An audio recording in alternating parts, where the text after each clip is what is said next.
Yeah, so Judge and Ruth were like an extra set of grandparents for my brother and I.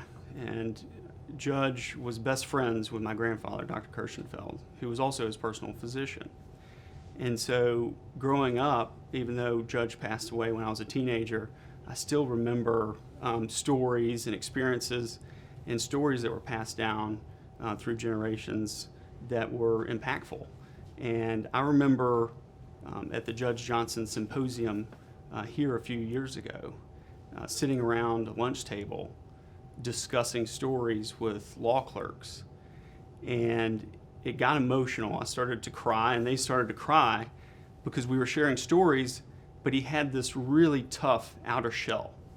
And I knew him as like a grandfather, somebody that was relaxed at home, that was a carpenter, that loved to fish, that loved to play, that loved to joke, and not too many people got to experience that side of him.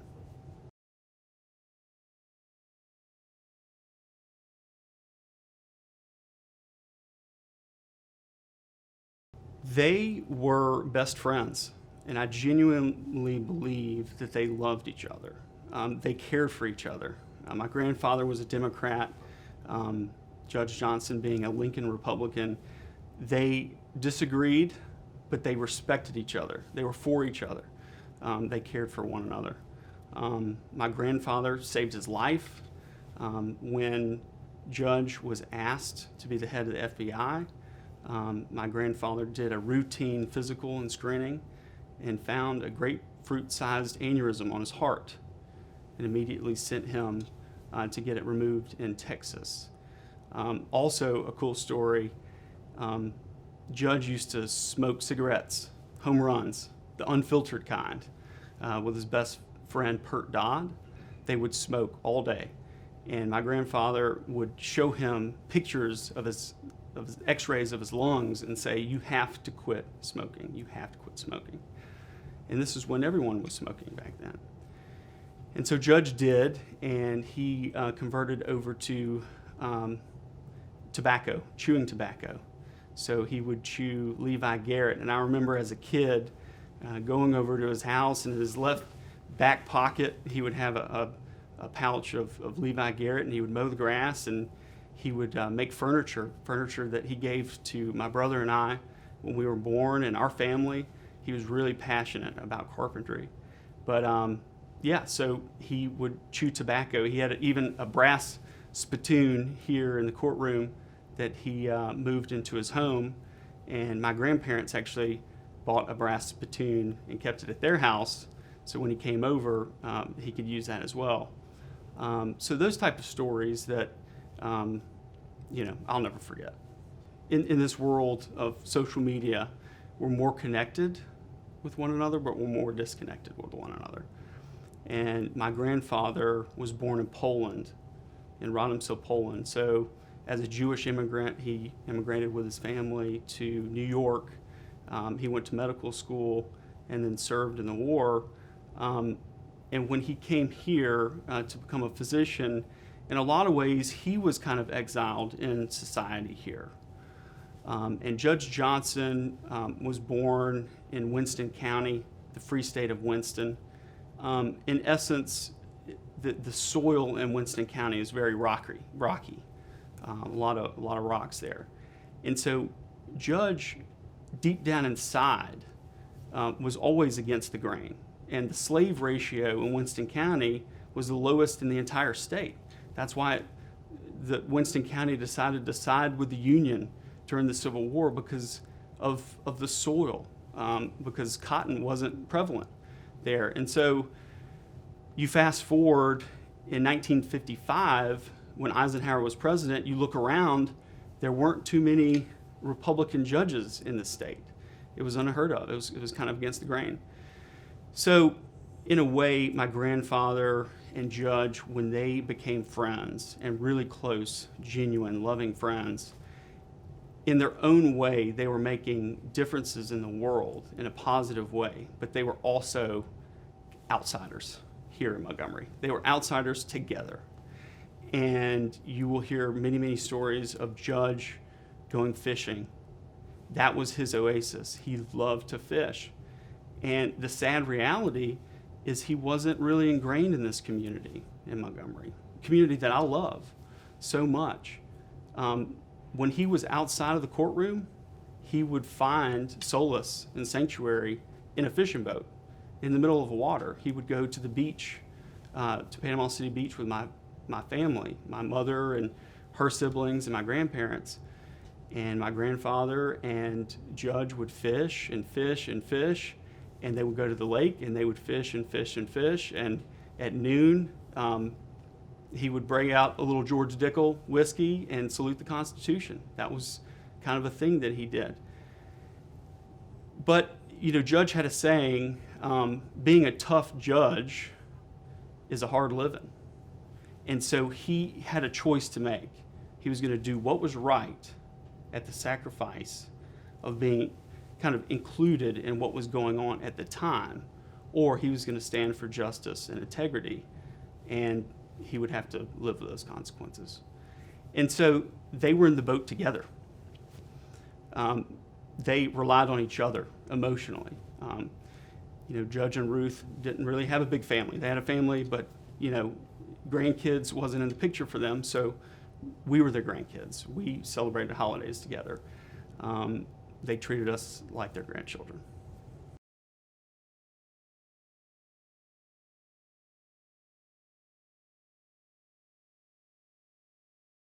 I remember as a kid, probably 10 or 12 years old, going over to their house. We would go over to their house all the time.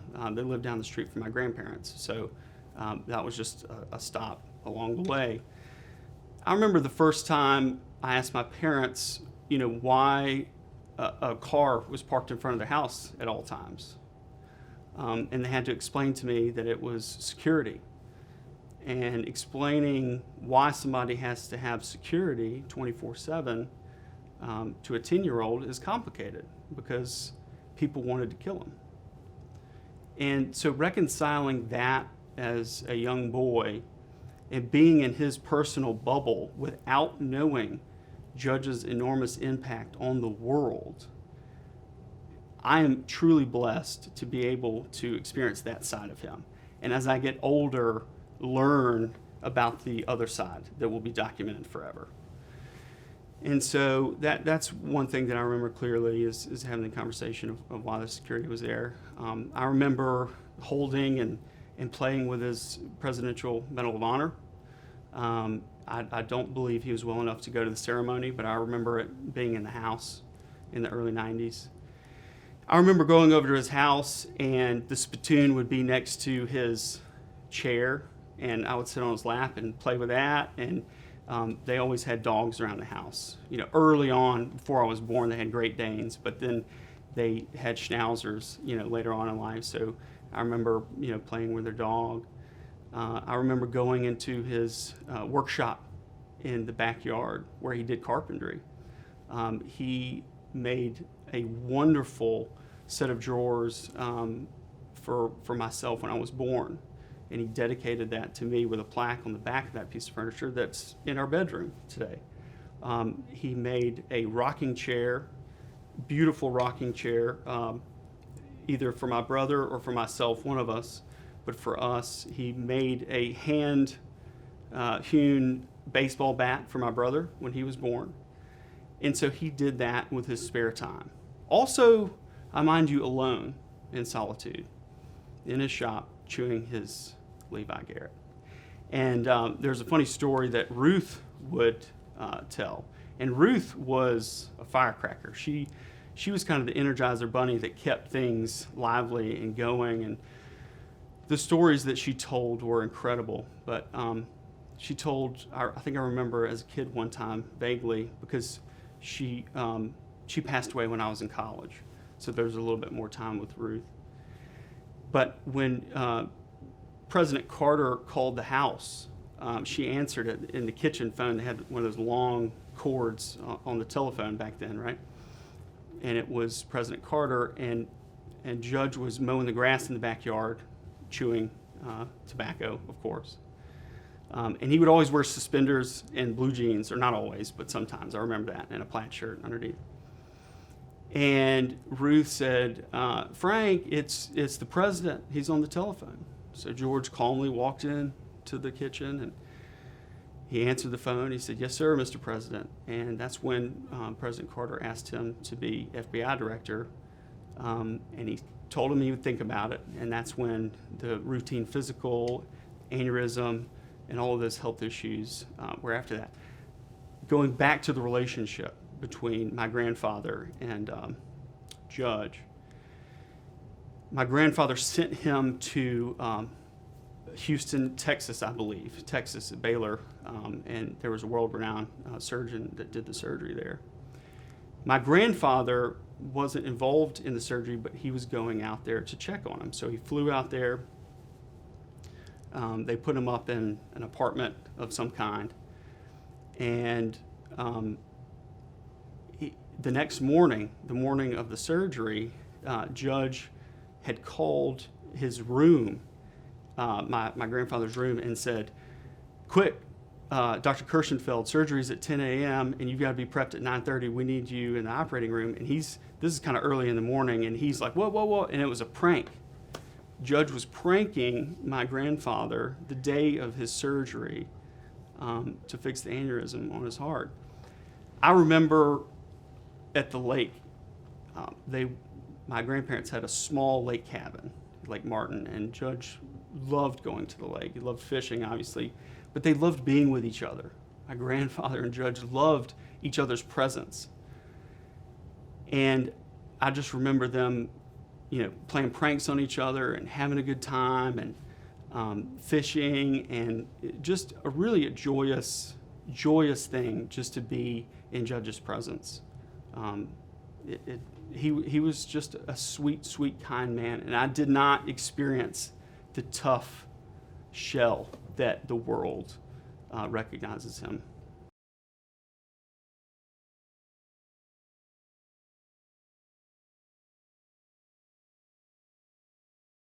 It's an incredible dichotomy. In a lot of ways, it's sad. Because he didn't deserve that. But I think deep down inside, you could tell through his writings and some of his interviews and his speeches and books, is that there comes a certain time whether you're on the right side of history or the wrong side of history. And he knew that. He knew the weight of the moment. And I think in a lot of ways he wouldn't recognize the political landscape that we live in today because he just did what was right. He stood for integrity. He stood for justice.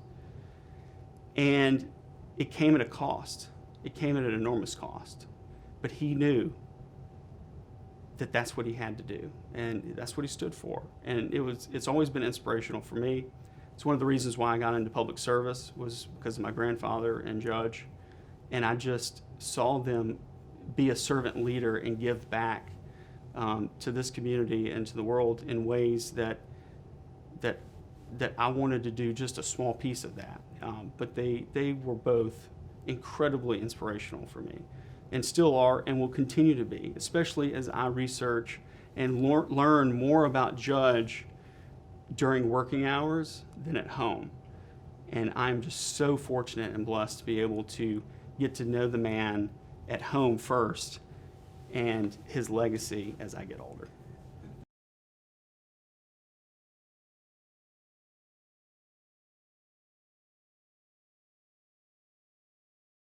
After his death, becoming a teenager, going to college, understanding the weight that he had to carry, but he changed the course of history.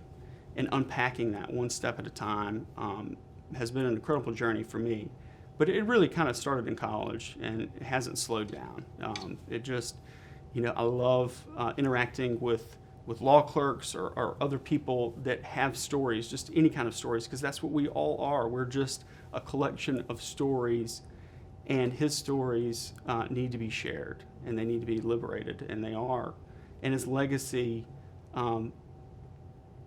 is so crucial to changing the course of history in such a positive way that I will never understand it. I just want to learn as much as possible, through that process.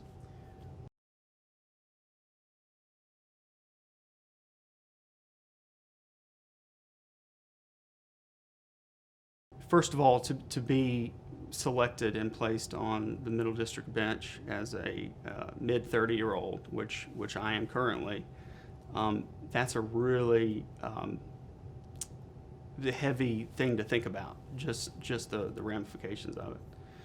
I think for me, the Selma to Montgomery March, I think there was a lot of crescendo there. There was a lot of pointing to that moment. I feel like that was a tipping point and a collection of a lot of the rulings that led up to that moment that opened the floodgates and allowed history to, that rushing water of history to rush on the right side of history.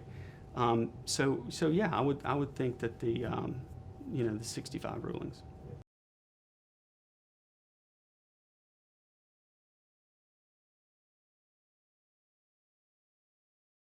It's heavy. It's just like rushing water flowing to the right side of history. That's the best way that I can explain it. And that is the fulcrum point of history and why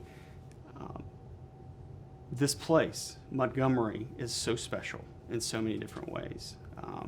From the Civil War to 80 years later to World War II, post-World War II, the Civil Rights Movement, and to now and what Brian Stevenson is doing in Equal Justice Initiative. There's a rhythm, there's a pattern to justice. There's a pattern of social justice and social change in Montgomery, specifically in a 4-block radius here, that are sparks that led to fire across the world. We are sparks of change that leads to fire spreading across the world. And Judge is in the middle of that. In spite of being different, in spite of being a Republican, when it was unheard of to be a Republican, in spite of being exiled from society in a community that you love, in spite of his mother's house being bombed, in spite of the constant death threats, in spite of all of those things, he continued on and he continued to rule on justice and integrity. And he was the epitome of a Lincoln Republican.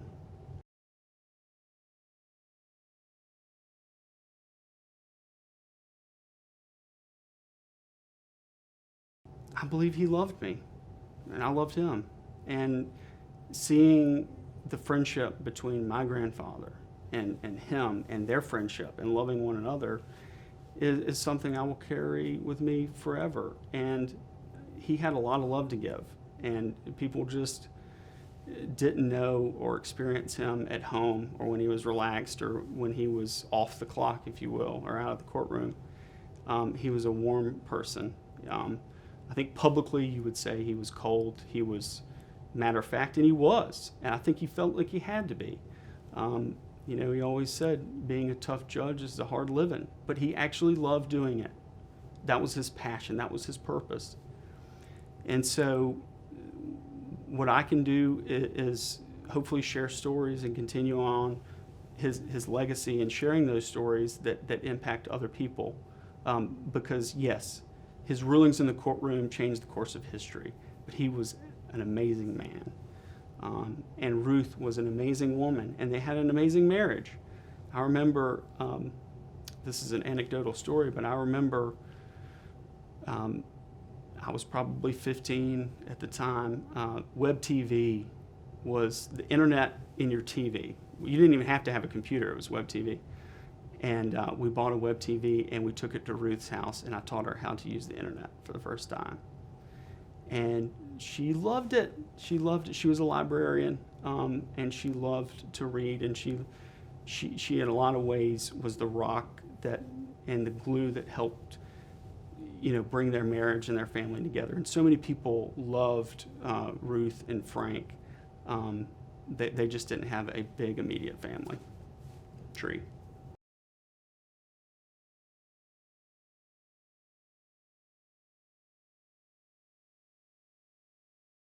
very positive. They respected one another. They respected one another. They not only respected one another, they loved each other, and there was constant feedback. I do believe that Frank would go home, or Judge would go home and talk to Ruth about certain things and get her feedback that would shape his decision. They weren't isolated from one another. Ruth was very smart, very sharp as a tack, and they helped each other in a lot of ways. But mutual respect and love was there, and it was a very, very solid marriage.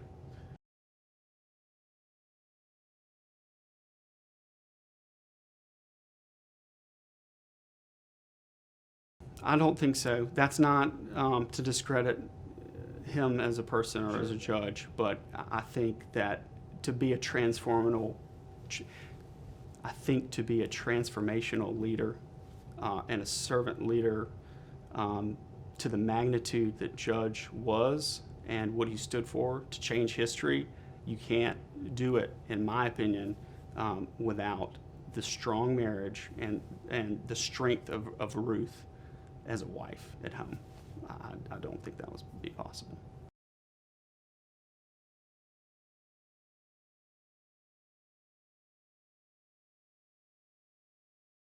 Yeah, Nebuchadnezzar, like in the Bible, they had I think it was a Doberman Pinscher.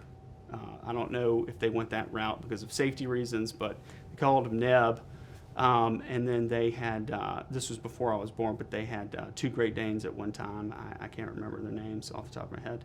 But my mom and dad got a Great Dane, Wilt, and the inspiration for that, for them as a newlywed couple, was Judge and Ruth, because they had these 2 big Great Danes playing around the house, and so they wanted one. So a funny story about mom and dad is mom and dad were married in 1976, May 15th, and I think Judge and Ruth and my grandparents were around each other, either at Judge's house or my grandparents' house, probably Judge's house, and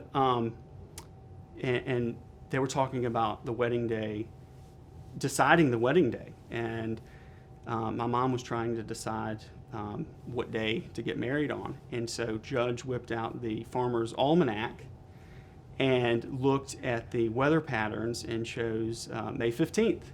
So Judge chose the wedding day for my parents, which is really cool. And the wedding was in the backyard of my grandparents' house down the street from their house, and they were clearly there. But it stormed all the way up until the wedding day, and then it was beautiful. It was beautiful, and I don't know what the exchange was, but I can just see Judge stoically saying, "Wink, I told you so," And that was his true heart. I mean, he was a farm boy. He always called himself a farm boy, but to know where he came from, the farm boy from Winston County, the free state of Winston, you have to look at what was downloaded in him as a young boy, to say, I don't see the world like the rest of my peers at that time saw the world.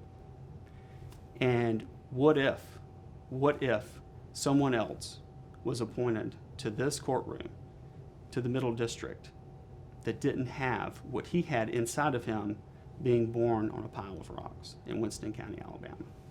So that rocky soil really, was a source of a lot.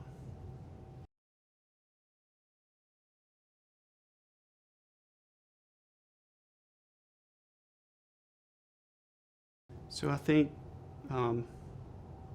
as history has a certain pattern to it, it has a certain chorus, it has its own sheet of music, and it moves through time.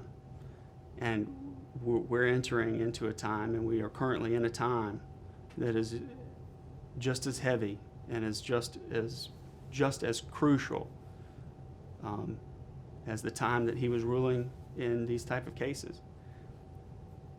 My concern personally is political fortitude and courage that Judge had that I'm not going to say people don't have today, but it's hard to find. It's hard to find. I think there's a lot of noise in our world today and in society that is irrelevant to keeping the main thing, integrity, justice, standing for what's right, regardless of political affiliation. And Judge would be the first person to tell you that. He was going to do whatever was necessary to do what was right and not loyal to his party. That didn't change how he felt or viewed about things, but he kept things separate and he did what was right. And my concern is the noise has overcome that clarity, and we need to get that back. And telling Judge's story is how we get that back. Because, yeah, my grandfather and Judge didn't agree on every political, but it didn't matter. They had each other's back. They were for each other. They loved each other. They respected each other. And if you have that as a foundation, you can disagree and respect one another. And I feel like we've gotten away from that. And that's what makes Judge's story even that much more special.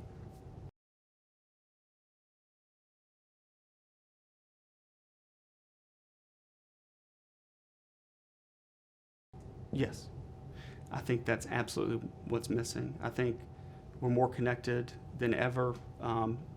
Technology and social media platforms have done that, brought us together on a transactional sense, but we are more disconnected emotionally than ever before. And that is a dangerous place. And if Judge were here today, he, in a lot of ways, he would be disappointed. He would be sad, but he would want to overcome, and he would want to bring people together and do what was right and was just, regardless of what party says or what people say or what the popular opinion is, because that was his foundation, and that was the greatest generation's foundation, is they just did what was right. No games. They did what was right.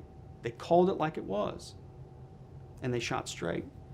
And he changed the course of history. You know, a lot of people think that Martin Luther King and Judge had this great friendship. I don't even think that they knew each other. I don't even think they had a conversation with each other. I think they might have been in this elevator together during this proceedings, but it wasn't like there was, a friendship. He did what was right at the time, but there was nothing more to that, and he acknowledged that, he moved on, and he continued to rule in cases and situations with that kind of integrity and that kind of justice in many, many other cases aside from civil rights, because he was a great judge.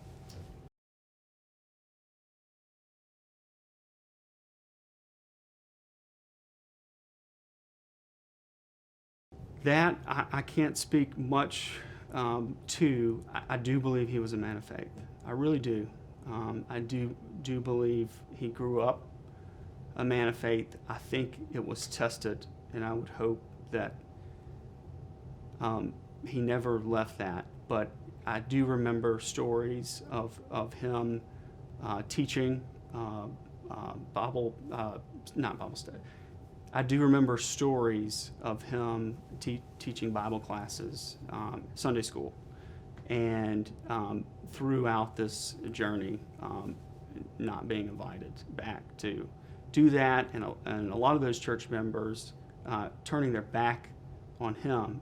That's an individual thing, in my opinion, but I do think that it did a toll on him as far as the institution of the church at the time here. His church, where he belonged, did, in a way, turn their back on him, and that is sad and unjust. But I do believe he had it. I do believe he believed. You can see it, you can feel it, but I think he was turned off by the institution of the local church here, and at the time, it was a complicated place.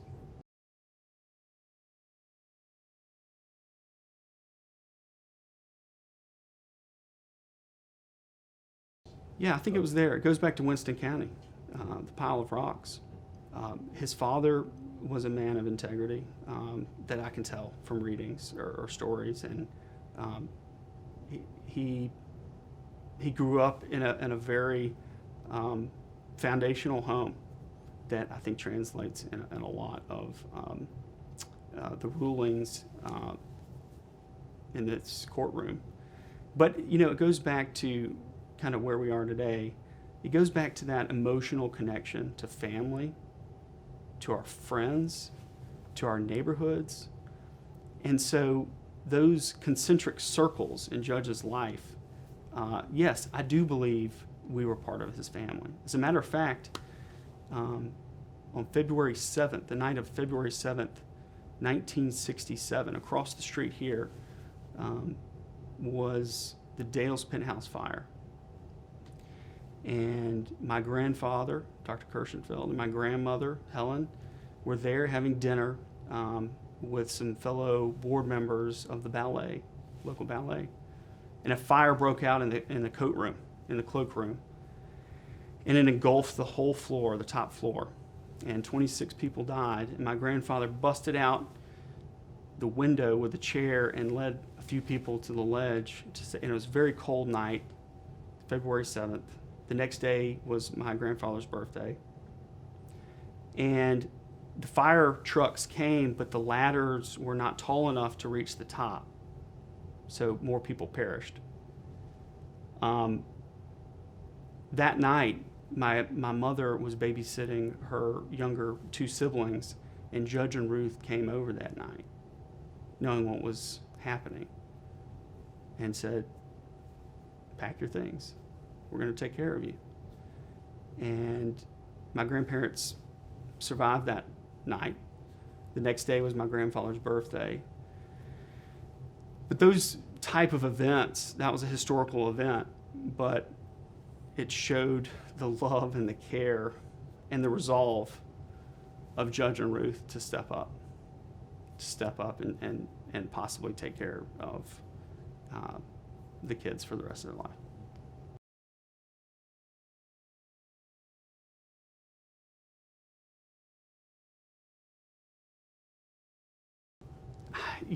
I've shared a lot of stories, as much as I can, knowing Judge, but I remember his laugh. He had this baritone, tough voice, his dialect in this courtroom. I would be scared if I was, put on trial or in this courtroom. But as a 10, 11, 12-year-old boy, running into the house and him, goofing off and laughing and joking, I just hear that laugh. I remember what Judge and Ruth's house smelled like. I remember, the food that they cooked. I remember their warm presence. I remember Judge's arms being wrapped around me, sitting in his lap. Those are the things that I remember of warmth, just like you would of your grandfather. It just so happened that I didn't know at the time much or at all about his legacy in the history books and how important that man that seemed so normal to me and so loving and caring went through such complexity. The dichotomy between being not accepted here locally, but yet on the right side of history, but the president didn't even know it at the time. The president didn't know it at the time, but he did.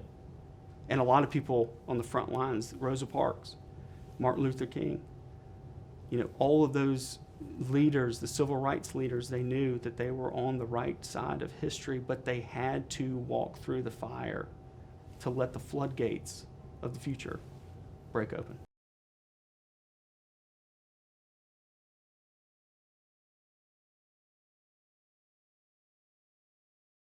Yes. I think it goes back to the pile of rocks in Winston County, the scrappiness. He was against the grain. He was the underdog from the beginning. He was the odd man out through the course of his whole life. Growing up, Winston County, the Free State of Winston going against the Confederacy, or trying to at least. Him being one of a handful of Republicans, that's not a joke, back in the 50s in the entire state of Alabama. I believe, I don't know this for a fact, but I believe his father, who was a probate judge up there, became a legislator, was one of literally a handful of Republican legislators in the state of representatives here. To then be placed here in 1955 as a 30-something-year-old, the weight of that, he was ready. You know, all of those experiences got him to that point. And my takeaway from that is all you have to do is just lead with integrity. All you have to do is lead with justice and do the right thing. And keep the main thing the main thing. It's that simple. And I think when noise and games come into play, you just have to block that out. And that's what he did. That's what he had to do. And that's what I hope, my hope and prayer for us today as a society, is that we don't become overcome by the noise, the disagreements, the rhetoric, the silos, the narratives that are so hurtful, that we just keep the main thing the main thing. And that's each other. That's each other. Mutual respect for each other, love for one another. And that's what he stood for. And that's what I'll carry with me for the rest of my life. And it's just an honor and a blessing to just spend a little time with a legend.